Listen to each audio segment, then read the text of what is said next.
The 12th of never, we will all live forever as one. Now you must be wondering, Julian, why are you singing Earth, Wind, and Fire? I'm keeping the tempo going, as you can tell. And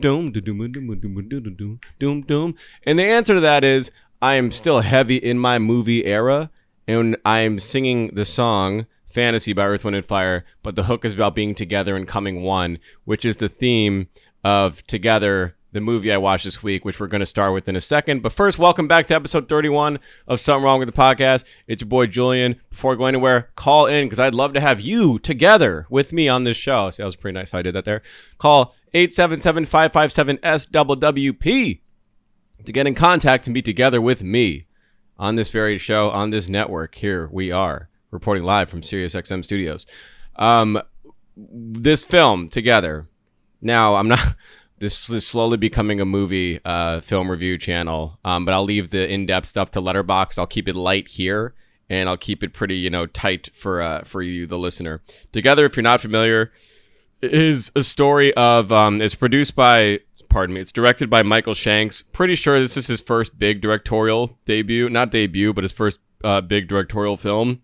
The film stars James Franco, younger brother of not James Franco. It stars Dave Franco, younger brother of James Franco, the now sad, disgraced actor, which what the hell ever happened to him after that Me Too stuff. And his wife, Allison Brie. Thankfully, Dave and Allison are the co-stars of this film because the film is very intimate. The premise of the film is they move into this home out of the city, and there's something going on in this town that makes them insatiable. They have to be touching each other. They have to be fused together so much so that their skin actually begins to connect, and they fuse at some point. I'm not going to here to spoil it for you. Do not feel like you need to skip. You watch the film. It is a good movie. I enjoyed it. There's 2 points in the film that kind of lost me. One being the ending, which seems to happen a lot in horror films in particular. I think that's quite common in horror genres. Which I'd love to hear from you guys what you think of the ending. And then there's this weird scene where there's a reveal of this monster. Again, not a spoiler, but the monster reveal is quite odd in terms of the makeup and the execution and its role in the film itself. It would just kind of suck the life out of the film. I will say it plays more to a horror scary movie than Weapons did. I will say, though, if we're comparing the two, if we're going to put them side by side, it's Weapons, not even close. But Together is a good film. It was a good watch. I enjoyed it. It was good to see Dave and Allison played alongside each other. I mean, there's obviously natural chemistry because they're married in real life, whereas in this movie, they're playing a not-so-committed couple with a lot of troubles, which plays in part to them being so separated in their real relationship, but then there's this supernatural power force out of their control that literally brings them together. So pretty interesting storyline. It's been a good summer of horrors, man. My boy Jordan tweeted that the other day, and I could not agree more. That Good Boy film trailer came out, the one about the dog, and the whole film is from the dog's perspective as this haunting of such goes down in his house. I mean, it's the concept alone is incredible, but super excited for that. I believe that comes in October. There's a few more coming more around the Halloween time that is traditional for horror movies, but it looks really, really good. And when I was watching the movie and I was just looking at Offset had a Rollout coming up for his self-titled album, Chiari, pardon me, not Kiara, Jesus, don't kill me. Chiari, and I had the passing thought that directors never have films named after themselves the way in which musicians give themselves that grace. And I guess it's because when you're directing a film, you're creating art on behalf of a script and other people, unless it's an original script. So say a Wes Anderson or a Tarantino could name a film after themselves if they wanted to, but it's more of a collaborative project, I would say, in terms of recognition on a film, whereas for music it's not. But then I started thinking about, well, what are some of the rap albums that I like that are self-titled? And I started thinking like Future's in 2017 we did the double album Future and then Hendrix. That was a double album. Vince Staples has a self-titled album that's incredible. Playboi Carti. And if we want to even remove ourselves from rap, Beyonce has a self-titled album. And then you want to get into like the white rock era, the Beatles, Led Zeppelin, Black Sabbath. And I just started thinking about, in an artist's career, what is a self-titled album supposed to be? I think it's supposed to be an anchoring moment for an artist. I think it's also used as a sign to show maturity and change. Anytime you refer to yourself as your government name, especially in rap, it's a sobering moment in terms of people should expect maturity and growth from you rather than the same old, whatever that may be. Usually it just means, a reflective piece of content. So for Offset, and even if the trailer that he put out with him and his fake therapist, and I truly hope he's not doing this from a performative stance. And this isn't even exclusive to Offset. I'm not shitting on just him. I'm not even shitting on him. I just think hip hop, that community at large, would greatly benefit from therapy and the tools that come along throughout that process. So I hope this isn't, therapy for the sake of an album rollout or for the sake of performance. Offset's been in a lot of public problems with his relationship with Cardi B. We know, obviously they have a child as well, and it's tough to play those things out publicly time and time again. He's been notorious for stepping out against women that he's faithful with, and how many times can one do that before you look inward and seek professional help? Everybody fucking cheats. That's not the problem. So many guys cheat, but it's different when you're under that microscope and the world expects you to be this person, especially when they put the woman that you've had access to in a life with on a pedestal as if she's like the second coming of, the perfect woman, when in fact it's like, well, you don't know her at all. You just know her of her music and her fame, which in turn makes you think Offset's an idiot for throwing it all away, because you would never do such a thing if you were fucking a woman that almost had $1 billion. But then rather quickly, you learn that's not how the foundations of relationships work. You don't look at a relationship for the financial gain purely. Once you establish the hierarchy and the boundaries respected in the relationship, you look at the person and the soul and the intangibles that make them in your unity together as one. So yes, in the words of Earth, Wind, and Fire, and just like basic relationship tools, never look at the financial status and well-off situation of your significant other as the reason in which you should stick it out, bro. Another example, I think it was a few weeks ago with Holly Berry on the timeline. Her ex threw some stupid jab at her about how she wouldn't cook or clean, and nor does she have to do that. That's not the role of any woman. But then there was the argument that it's like, well, she's a gazillionaire. Why the fuck would she cook and clean? Well, that's also not true. Like, there are many women that are well off that have, actor money. I listened to a bit of that interview with Taylor Swift on the New Heights podcast with Jason and Travis Kelce. And about 15 minutes of that conversation was her talking about how she loves to make sourdough. And yes, this is a hobby. And yes, this is, whatever. She has access to do whatever she likes. But point is, it's not a matter of I've wealthed out of an activity. It's you do things because you want to do them. And even the way in which she was talking about making sourdough, she was saying how much joy it brings to give it out to her family and friends, and to have Travis join her on that process and make versions of sourdough with her. So if you really listen to what she's saying, it's less about, obviously she could build a damn sourdough factory attached to her garage, but that's beside the point. The point is the amount of love and joy you get from giving those things to the people in which you love. So in this Holly Berry example, if she's not a cook and that's not how she expresses love, then you subsidize that and bring somebody on that can do that. Hey, I'm in a very fortunate position where I can afford a chef.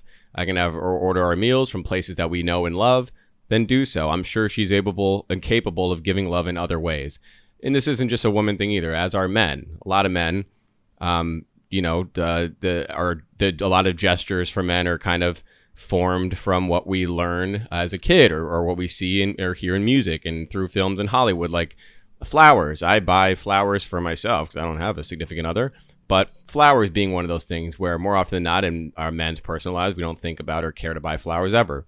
But we know in certain situations, especially with a woman in your life, it's a gesture that is often well appreciated because we've been told that it's something that women appreciate. Now, you should know better if you're dating someone, a woman that either does or does not care for flowers, then you should be aware of that and be able to provide or do something for her that would, spark the same level of joy that we've been predispositioned to believe that flowers do for all women. And some of these things don't even need to be things you need to spend money on. It could be very small activities or things that that would bring her joy. Point is, everybody's different. Everybody should go to therapy. Directors can start naming movies after themselves. I hope Offset addresses some real shit on this album. Speaking of someone who did address some real shit and knocked it the fuck out the park, Chance the Rapper, welcome back to hip hop, buddy. Woo! Chano from Lil 79th. There is a special spot in my heart for Chance. I was living in Chicago when Coloring Book came out. The city, Chance was the mayor of that city. I mean, his face was on every damn bus stop on the side there, every ad. Everybody was wearing the three hats all around Chicago. It was such a beautiful time in Chicago during that era, and for such a competitive year in music, Chance was at the top of that span, not only within the music of that summer, but he was also like skyrocketing as an artist, and at the time, independent artist. So it was really just a great story. He had the Obama co-sign. He came to the White House and performed a bunch. It was just like a loving energy that him and the Social Experiment, his crew of band players in Chicago, brought together. Donnie Trumpet, amazing on the horns, but that whole crew is incredible. I will say, a little nervous to listen to this album. I didn't follow much of the rollout. I didn't see many of the interviews beforehand. Like most albums I listened to, I went to the gym in the morning and hit play. Update on my shoulder, still out. I'm doing physical therapy twice a week. I actually have therapy tomorrow morning. But with that means no lifting. So I'm in the treadmill room like all the sexy girls at the gym. I have my treadmill at an incline 9 at 3.2 speed, 3.5 or 3.2, and I'm walking uphill for an hour, really working on my posture, because through physical therapy on my shoulder, I've learned that and I've been told before from the old show and even this show, that I slouch like no other. So I'm really working on straightening that back and returning back to full health, because I am losing all my muscle, and this is very sad for me. So I hit the treadmill, put on Starline, Chance's album, his return since The Worst Day Ever, whatever that last effort was called.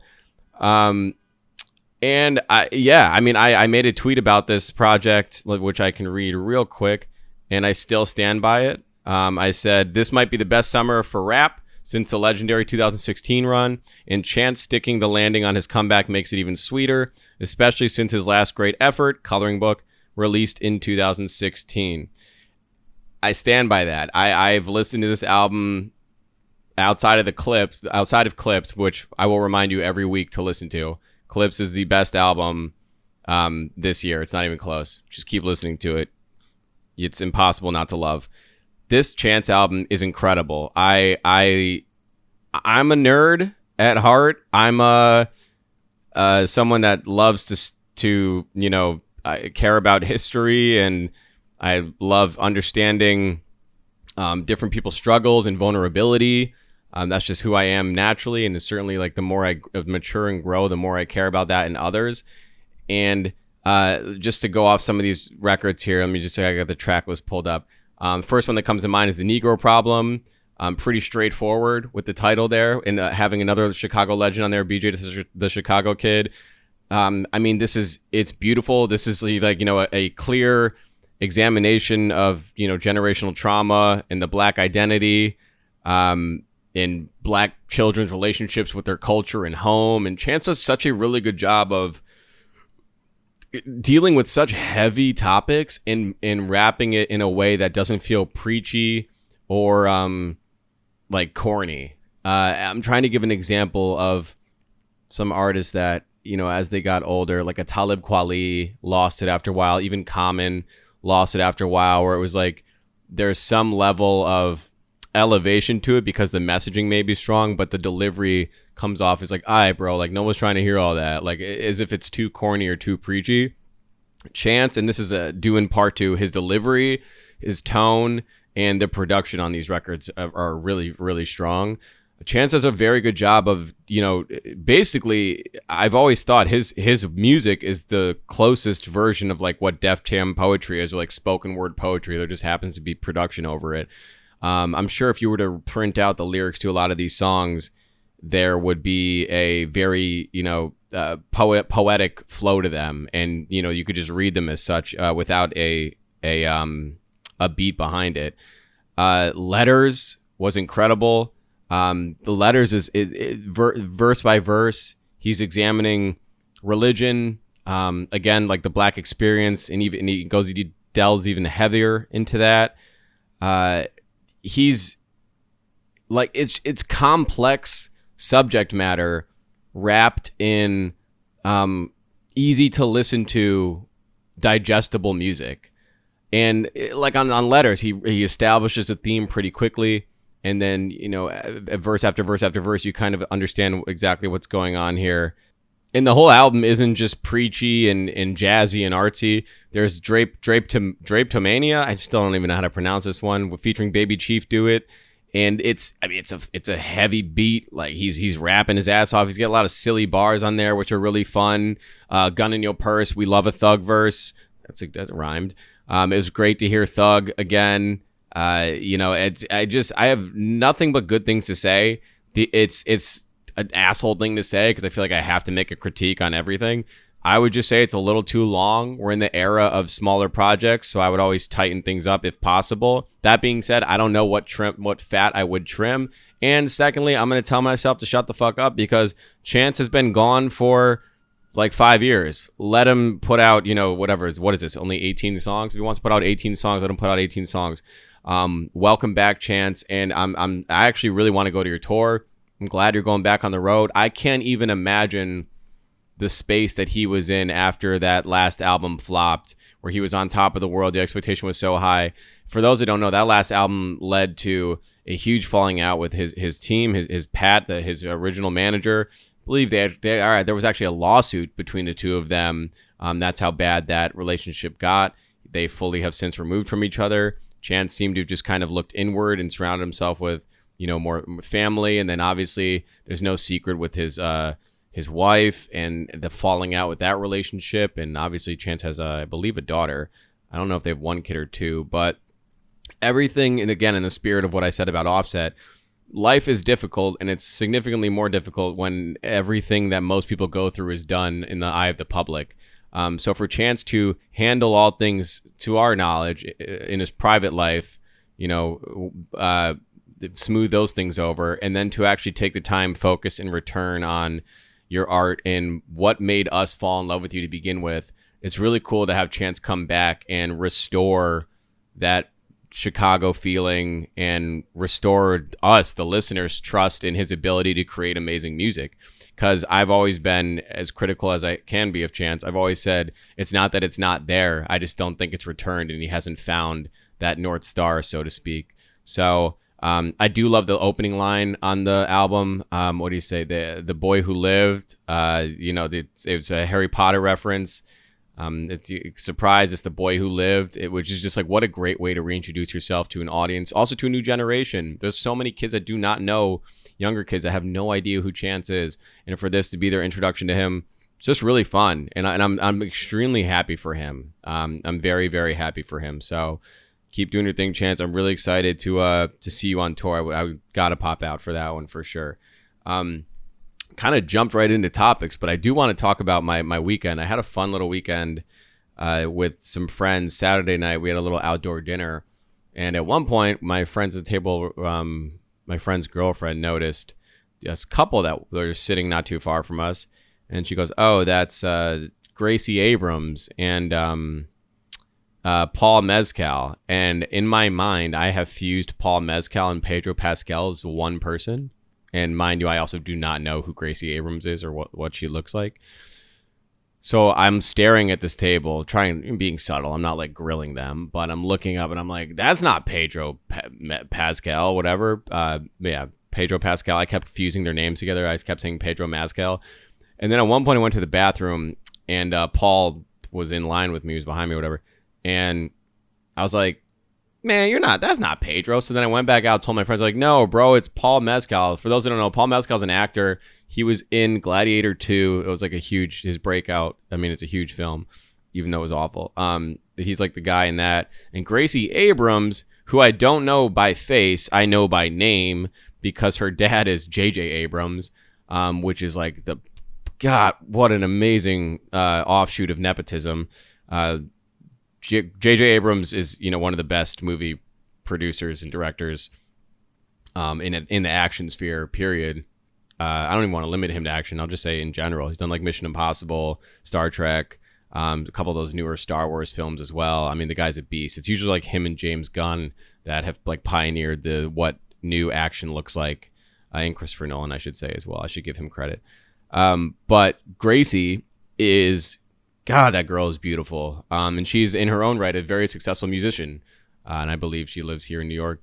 But yeah, they were just eating nearby. Bit of a name drop there. But that was kind of the energy of the night. It was a beautiful evening in New York. We got a prime table outside, caught the sunset. We love a share plate. All of us were just grazing, mopping. Big mop boys where you take the bread and just mop it up. Had a lot of damn sourdough that night.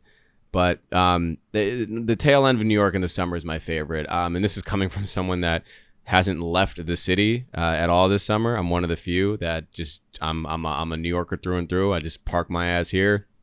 This is it. I'll sweat it out in my apartment. I'll sweat it out outside. This is it. You can't drag me out of here. Wouldn't mind a little vacation, but I'm just not there yet.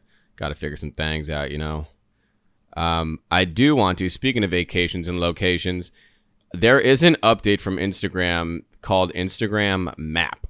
So let's read about this here, guys. Instagram introduced a feature called Instagram Map that lets users opt in to share their real or recent locations with select friends via inside the DMs. When enabled, the feature updates your location whenever you open or return to the app and displays it to people you choose to share it with.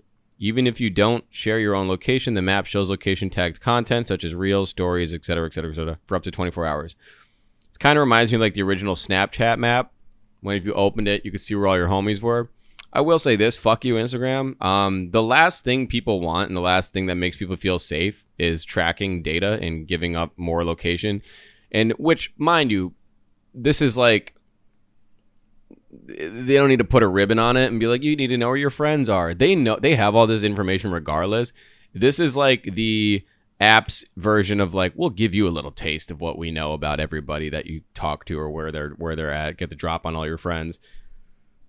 That's really what this is in practice. It's not so much as if they weren't getting all this data anyway. I don't like this, and I wanted to bring this up as a topic because I also wanted to remind people to turn it off.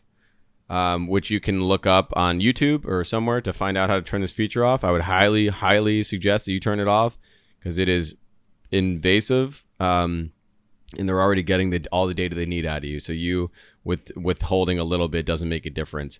While I'm on, this story just came out, and I want to read this out loud. A Kentucky woman was arrested after pouring glitter in her ex's car and salt in the engine. A woman in Kentucky was arrested after police say investigators say she allegedly slashed a tire. Oh, she got a tire off too. Cracked the windshield and mirror and broke the radio screen, leaving the car completely damaged beyond repair with more than $12,000 in damage. She later admitted to some of the acts, saying she was stressed. Wow, Jesus, stress, that'll do it to you. The crazy thing is, like, what did he do? Is that wrong of me to ask? Like, I kind of want to know what he did. And I mean, she's like smiling and looks like alarmingly happy, like a little way too giddy in this photo. In the photo, first of all, who in a fit of anger goes out and buys a bunch of glitter? I think that in itself is pretty funny. I understand everybody has salt, especially this salty bitch. But to go out and purchase like a tub of glitter, no one just has that handy unless she's, like a grade school teacher. But damn, love is tough. Tell you who does not belong together, infused as one. As one. This Kentucky woman and her ex. That is an awful, awful thing. Do I want to talk about Trump and Zelensky? They had a tongue-in-cheek moment about the suit looking fabulous. And Zelensky roasted a reporter in the White House pressing room, in the room of their interview, saying, "You wore that same suit last time. At least I changed." Boom, got him. Very funny. I don't want to do too much politics, but I do want to laugh at Gavin Newsom's entire new approach to social media, the current governor of California. His approach to social media has just become Trump. So he's doing everything in all caps and speaking in Trump tone, which is, as a bit, very funny. And it's kind of throwing in the face the absurdity and how stupid Trump's online presence is. And then secondly, today I was on the timeline and there was the photos going around of this was JD Vance in high school, and it's him like looking ugly next to two girls that are like fake peeing in a urinal. And then this is Gavin Newsom. He's this like beautiful chiseled chin man with like, a sweater wrapped around his back. And everyone's like, yeah, Gavin is so like manly and sexy and hot, and fucking JD Vance is a little soldier bitch. Which is funny. And then everyone's like, yeah, but JD got it out the mud. He went and served in the Marines, and then, and then everyone's like, yeah, but like, if Gavin's a Nepo baby, then look at Trump. I mean, it's literally the same thing. It's the same playbook. So it's very funny for Newsom to be highly aware of how similar they are and just flip it on its head and just kind of take on that persona and throw it back in their faces, which is interesting. I'm very curious to see how that plays out in the long run. All right, everybody. I think that's all I got in me today. Pause. What's coming up in my life? I've been growing my hair out. That's another thing that's got going on. Not too sure if I should keep the beard going too double long. It might be too much hair. It might be too long all around. I feel like it's either got to be one or the other. And right now I'm feeling like longer hair is more my calling. So please let me know if I should decide to take this down a bit or do something different with the hair. I don't know what the hell I'm doing, guys. I'm figuring it all out day by day. I do have physical therapy tomorrow, which I mentioned. I have therapy Friday morning. I'm just a man of therapy. Any type of therapy, just sign me up, put my name down. I'll pop in. I'll be there. Therapy is going well. I think I've hit a turning point for the better. I was talking to my friends over the weekend at this dinner, saying that when you go into therapy and when you take on something of this nature, coming from someone that has done a lot of physical activity, whether it be lifting or, any sporting activity, in my day, competitively track, there's always a distance or a metric in which you're getting better, or like you can see it as tangible. When I bench my PR or, I jumped the highest I've ever jumped. You can always tell because it's something that's measured. Well, in therapy, there's no, as I was saying, there's no light switch or aha moment. It's very much a matter of committing, understanding and identifying the change you want to make, and then seeing for yourself time and time again how that decision makes you a better person and a better for those around you or the person you want to spend your life with, whatever the case may be.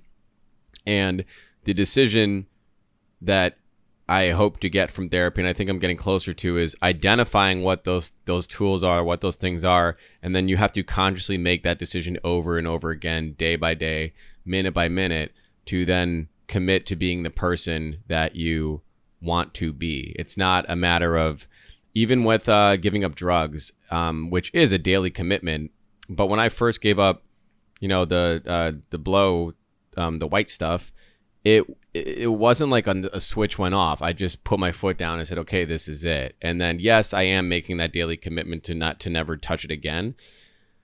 But at this point, I'm so far beyond it. It's not difficult I don't even think about it in that, regard. There's no like, damn, I miss it moment. But I feel like that has to be the same approach for these other things in my life that I'm trying to address. I have to see the value and understand why this is better for not only me, but for someone else if it also affects their life, and just commit to don't be afraid of the commitment of the thing in which I know will make myself better. It's really easy to fall into bad habits and to slip back into your vices because you find comfort in those things. And to break those things, you need to challenge yourself. And challenging yourself means coming to terms with your weaknesses and your vulnerabilities, which is difficult no matter what's going on. Even as something, as small as I want to, stop eating so much late night snacks or chocolate or whatever you want to work on. Not everything has to be life or death, or, something to that magnitude. It could be something very small. But it's the failure. It's the fear of failing on that commitment to yourself that I think holds a lot of us back. So don't be afraid to fail. Don't be afraid to commit, and challenge yourself. I guess that's my message for this episode. We're all in this together. Challenge yourself. Stick with it. I love you all. Something wrong with the podcast, episode 31. Deuces. Peace. Bye. What was that hand signal? Something wrong with the pussy. Something wrong with the pussy.